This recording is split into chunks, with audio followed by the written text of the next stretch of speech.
Being the text of a press conference held in Abuja on 6 November 2018 by Good Governance Advocacy Project to demand that those that have massacred communities in the past be held to account. Gentlemen of the press, the Good Governance Advocacy Project is a civil society organization that is committed to entrenchment of positive practices in the public sphere. The project does this by making assessment of critical development in affairs of the nation. Our goal is to ensure that there is a gradual uptake of best practices in the running of the nation,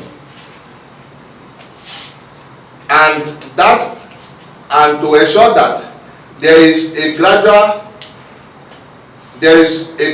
uptake practices in the running of the nation, and that people are held to account irrespective of what time might have elapsed. The project is concerned with recent trend where persons that has acted before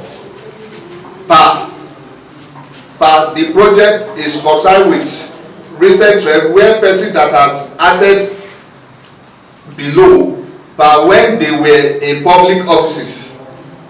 Interference with the running of government in ways that would not only jeopardize good governance but could trigger widespread ethno-religious hostilities as they pinch one group in the country against the other.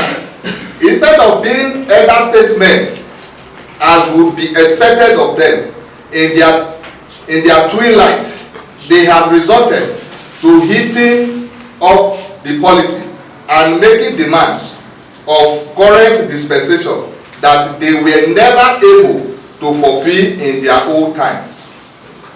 Of note among these yesteryears men is former military chief, retired General Theophilus Dajuma, who of late has become synonymous with being an inciter of inherent of Christianity in the country to go to war with their neighbors under the guise of ethno-religious killings.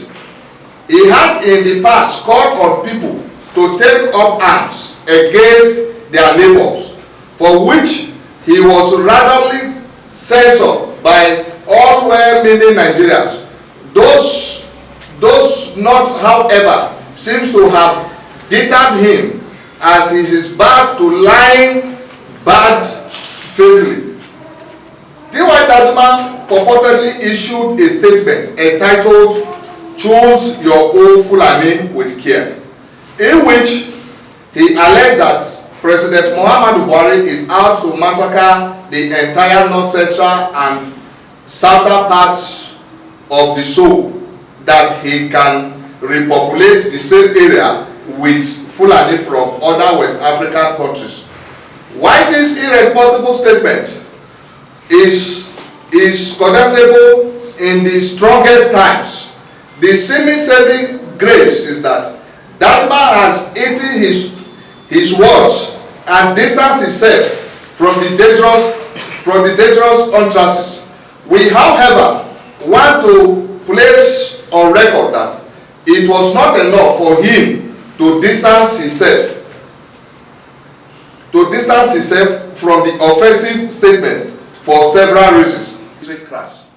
And not only that, why we have made a research, why we are finding it difficult to have justice for today's killing. These killings are started years back, and we overlook what has happened, and Nigeria tend to say, oh, life goes on. We are saying start from the beginning to date. If you listen to our press statement, we are not praising General Buratai-led military that they have a doorway in the crashing site.